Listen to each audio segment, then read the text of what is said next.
Many of you know that my wife, Sam, and I, we consider ourselves endurance athletes. We like to run and swim and bike. We sign up and train for the occasional riverbank run or the half marathon or the marathon or even triathlon. I can remember one race. It was out in the most rural part of Iowa. My buddy Matt and I were running a half marathon. And I can remember we came up to mile 10 and there was a little boy standing in the middle of the road. He was handing out water to all the runners. And I can remember him saying, "You're almost there. You're almost to the finish line."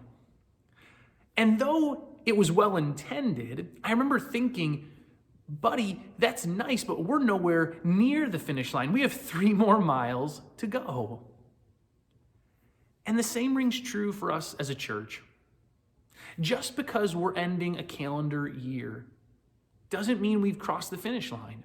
It doesn't mean our work is done. Just because we've gained some families here as a part of the family of Rose Park doesn't mean our work is done. Just because we're seeing lives grow stronger and families grow stronger in their faith in Christ doesn't mean our work is done. Just because we're seeing relationships be reconciled and new people come to faith doesn't mean our work is done.